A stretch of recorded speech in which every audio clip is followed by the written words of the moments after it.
Welcome back. Nice having you.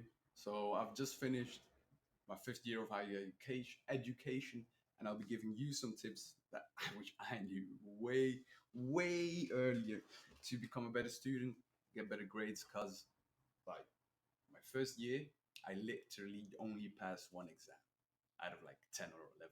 So I used to fail 90% of them, and now I'm passing 90%, hopefully 100, just waiting for the scores.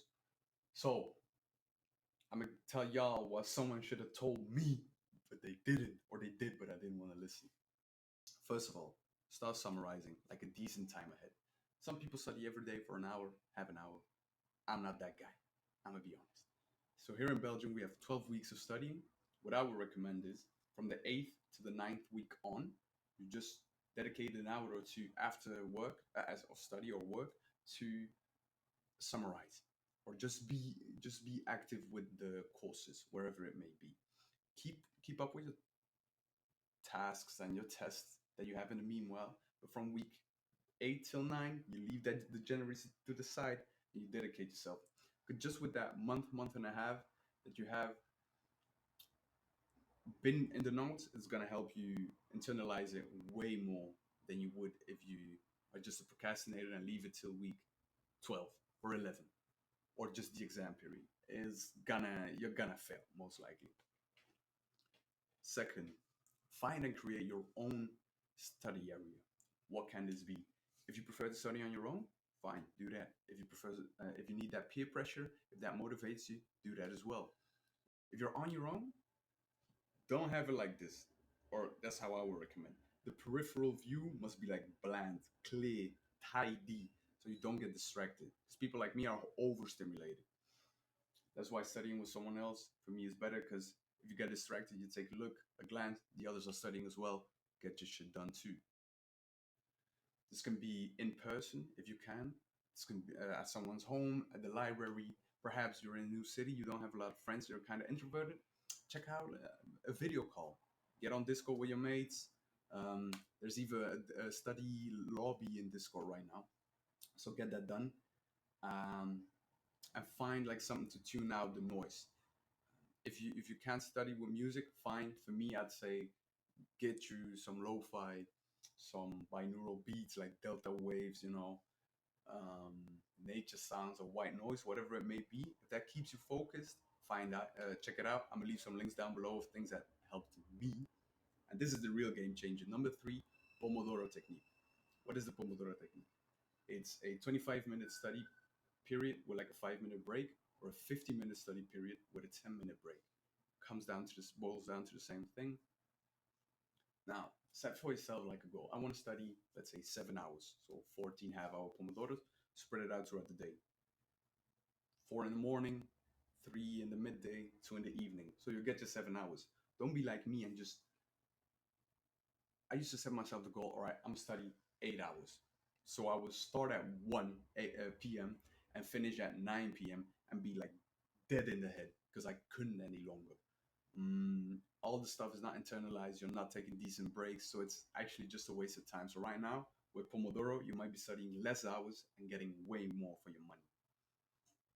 Time. So yeah, I would say gamify your life with the. I take a sheet, check it off, and that way you can keep process. You know how much you still got to go, how much you've already done. Just gamify it. It really helps. I'm gonna leave some free software because you might be thinking, how can I do this?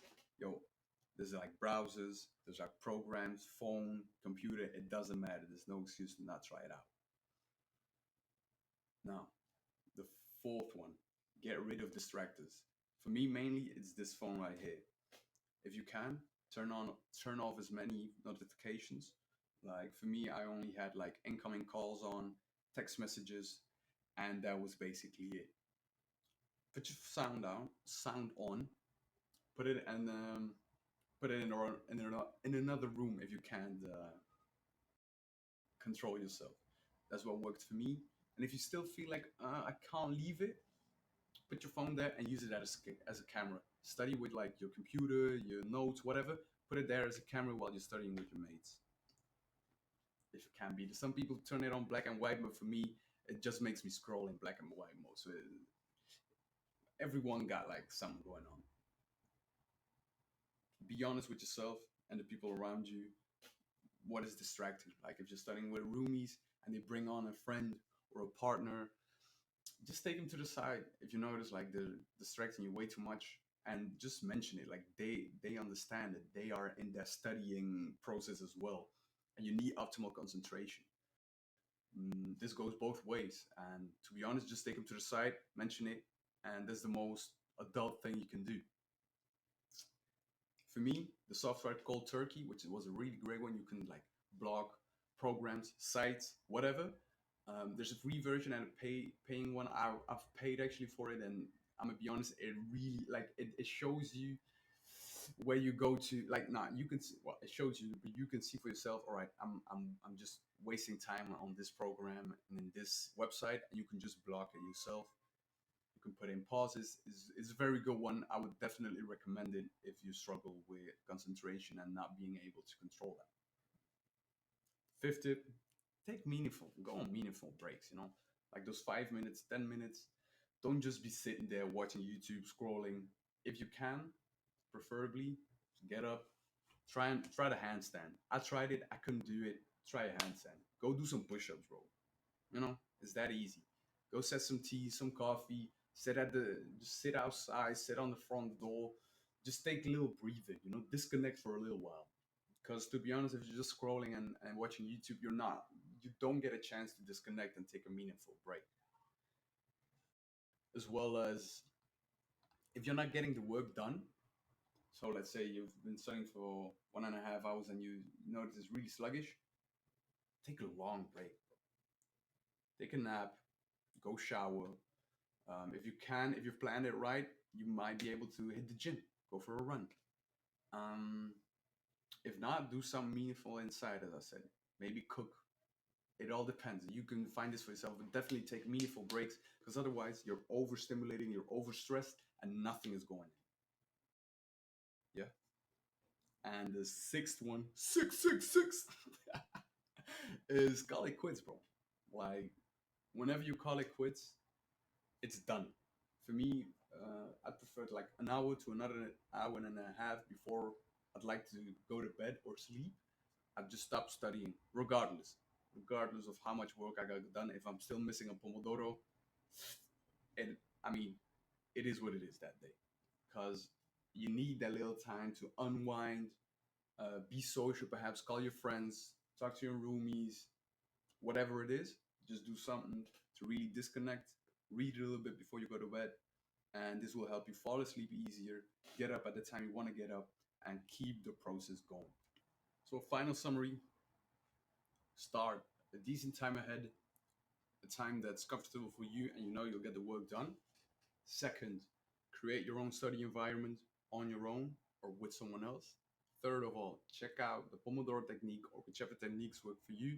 But I'm telling you, it is definitely a game changer, especially if you gamify it. Four, get rid of your distractors. How hard it may be, delete those apps, put it away. Like it's gonna get you ahead way more, and you'll be able to spend your time on it afterwards.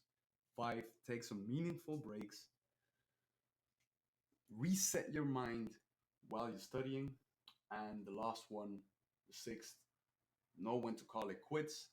Even if you have a bad day, call it quits, go to bed, and you start over again, and you can catch it up later. All right.